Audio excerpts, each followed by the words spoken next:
नमस्कार स्टूडेंट्स, आज हम लीफ अवशिषण या पर्ण विलग्न के बारे में विस्तार से पढ़ेंगे। Abscission is a process that initiates removal of parts of a plant following the formation of protective layer or scar tissue that prevent the entry of pathogen and protect the inner tissue from desiccation। यानी ऐसा process है जिसमें plant का part का removal शुरू हो जाता है, प्रोटेक्टिव लेयर बनना शुरू हो जाती है, जिसके कारण से पैथोजन का या अन्य किसी भी अटैक से उसको बचाती है, डेसिकेशन से बचाती है। प्लांट शेडिंग ऑर्गेनिज्म होते हैं। Tree shed inactive xylem internally as heartwood, they shed organ externally. Internally तो हार्टवुड के रूप में शेड करते हैं आप, जैसे कि आपने सेकेंडरी ग्रोथ में देखा था, और एक्सटर्नली वो जैसे पत्तियां झड़ती हैं, फूल झड़ते हैं और फल गिर जाते हैं। ये सब एक विशेष प्रक्रिया के द्वारा ही संचालित होता है प्लांट में, और इसको हम बोलते हैं विलग्न या अवशिषण।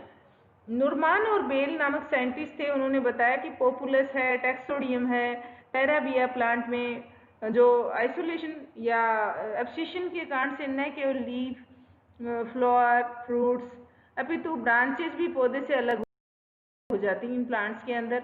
और इसी प्रकार से जेरेनी और उसके साथियों ने बताया कि कोचिया प्लांट जो होता है उसमें अवशिषण की प्रक्रिया के कारण से संपूर्ण एरियल पार्ट जड़ से अलग हो जाता है।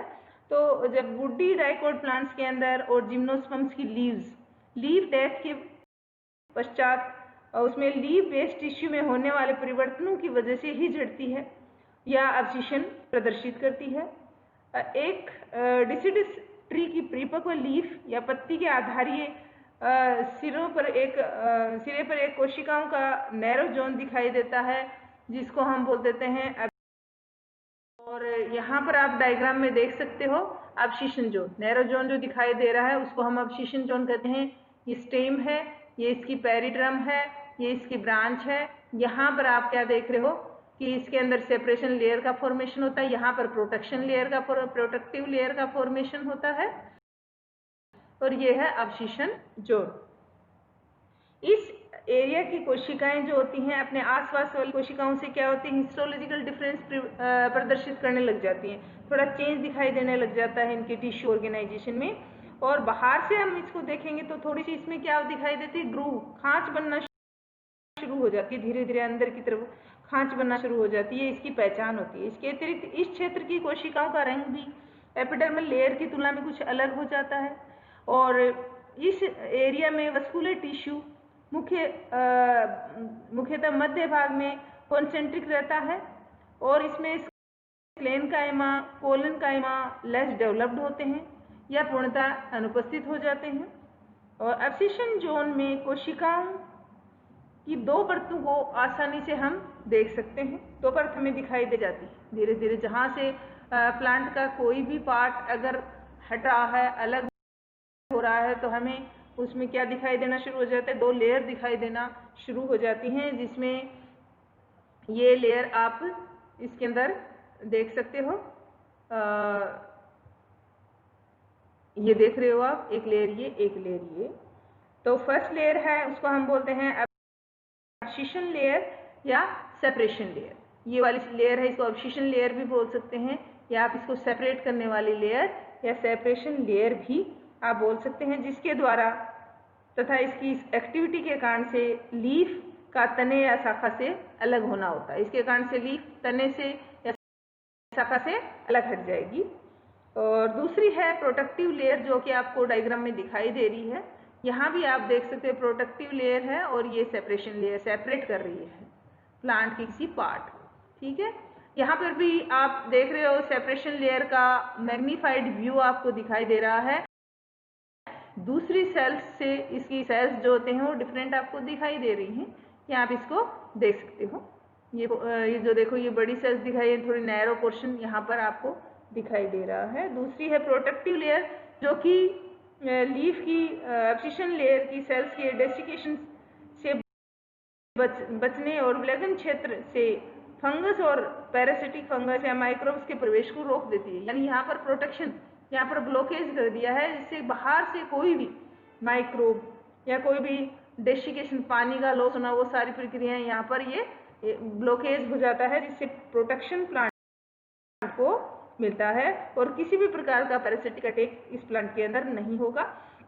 विभिन्न लीव्स के जो अवशेषण एरिया जो निर्माण में नॉर्मल जो सेपरेशन लेयर होती है, वो नॉर्मल का विभेदन, डिफरेंशिएशन नॉर्मल ऑटोजेनी के दौरान हो ही जाता है, परंतु कुछ अन्य पौधों में जैसे सिर्फ पतझड़ या पत्तियों के गिरने से कुछ समय पहले ही विलग्न परत का निर्माण होता है। ये कह रहा है कि कुछ में तो क्या होता है, इसका नॉर्मली जब प्लांट बनता है तभी इस लेयर का फॉर्मेशन हो जाता है, ये पहले ही इसका उत्पन्न हो जाना हो जाता है, लेकिन कुछ के अंदर ये इस लेयर का फॉर्मेशन बाद में होता है, जब पत्तियों के गिरने का या शाखाओं के अलग होने का टाइम आता है, तब ये दिखाई देती है।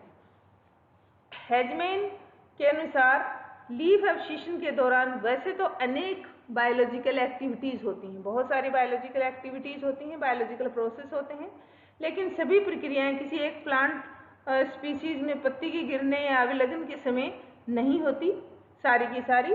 वेबस्टर ने बताया कि फेसियोलस में लीफ अवशेषण के समय 4 प्रकार की जैविक क्रियाएं ओवरलैपिंग क्रम में होती हैं। फेसियोलस मुंगो जो होता है उसके अंदर, जिसमें ये हैं जैसे पित्त सेल्स का विघटन। सबसे पहले पित्त सेल्स जो होती हैं, पित्त जो पाया जाता है वो टूटना शुरू हो जाता है। उसके बाद कोर्टेक्स में सेल डिवीजन शुरू हो जाता है, जहाँ कोर्टिकल रीजन होता है उसमें सेल डिवीजन फास्ट हो जाता है, पित्त सेल्स का ब्रेकडाउन हो जाता है।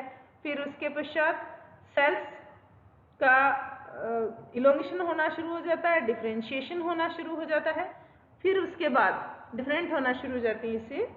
फिर उसके बाद लास्ट में क्या होता है, कोर्टेक्स और वस्कुलर सेल्स का ब्रेकडाउन होना शुरू हो जाता है, वो भी ब्रेक होना शुरू हो जाती हैं।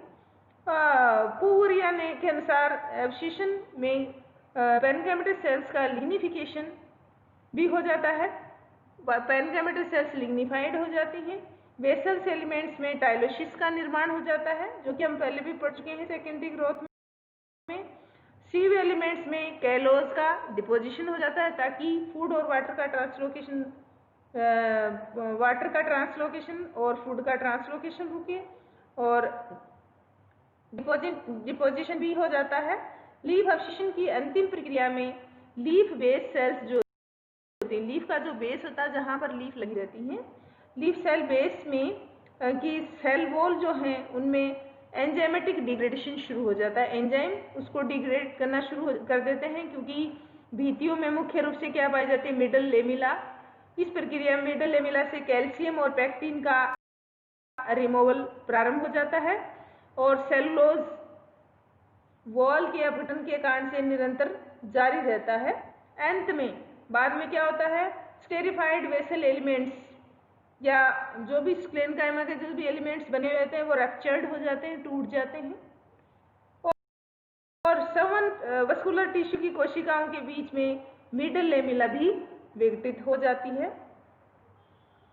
सेक्सटन और हॉल के अनुसार लीफ अवशेषण के स्टिमुलस हेतु आवश्यक एंजाइम्स का सीक्रेशन गोल्जी बॉडी के द्वारा होता है। इसके लिए जो आवश्यक एंजाइम होते हैं उनको कौन सीक्रेट करता है, गोल्जी बॉडी। और जैसे ही वो एंजाइम सीक्रेट होते हैं, वो सारी की सारी एक्टिविटी लीफ अवशेषण की शुरू हो जाती है। जैसा कि अपन ने अभी बात की कि पित्त सेल्स टूट जाती हैं, कोर्टेक्स की सेल्स में विभाजन होता है, फिर कोर्टेक्स की सेल्स में इलोंगेशन और डिफरेंशिएशन होता है, फिर उसके बाद ब्रेकडाउन हो जाता है। तो ये प्रक्रियाएं चलती हैं कब, जब क्या होगा, एंजाइम जो कि सेपरेशन को स्टिमुलेट करने वाले एंजाइम का सीक्रेशन होगा, तब होता है।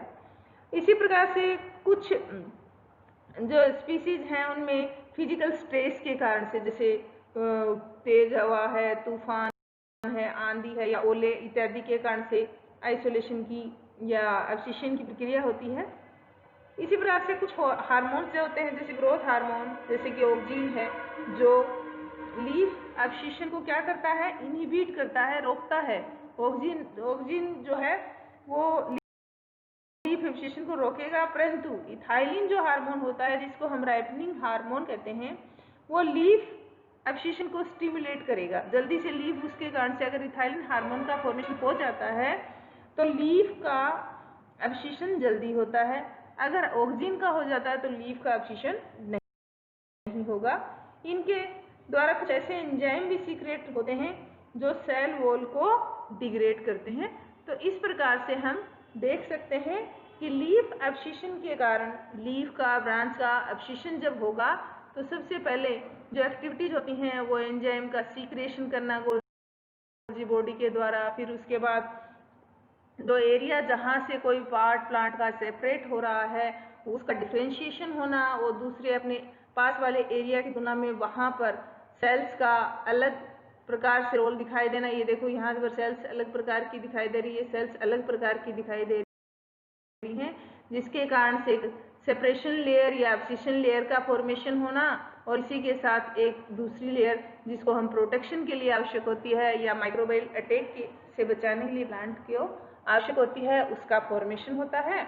और धीरे धीरे फिर उसमें इसी के साथ साथ धीरे धीरे इन सेल्स को डिग्रेड करने के लिए इनमें जैसे कि लिग्निफिकेशन होना पेनकाइमेटस सेल्स में, वेसल्स में टाइलोसिस का बनना, सिव एलिमेंट्स में कैलोस का डिपोजिशन हो जाना, जिसके कारण से वेसल्स में टाइलोसिस बन जाएंगे तो वाटर का ट्रांसलोकेशन रुक जाएगा। इसी प्रकार से जब सिव एलिमेंट्स में कैलोस का डिपोजिशन हो जाएगा तो इसके कारण से फूड का ट्रांसलोकेशन रुकेगा।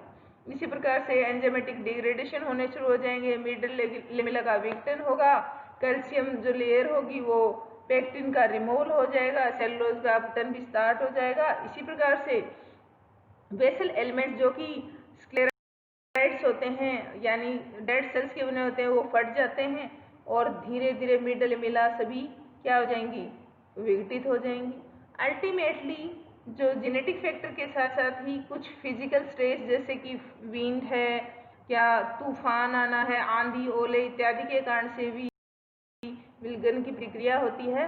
और इसी प्रकार से हार्मोन्स का भी बहुत बड़ा रोल होता है, जहाँ पर ग्रोथ प्रमोटिंग हार्मोन्स जैसे ऑक्सिन होगा ऐसी स्थिति में लीफ का विलगन नहीं होगा।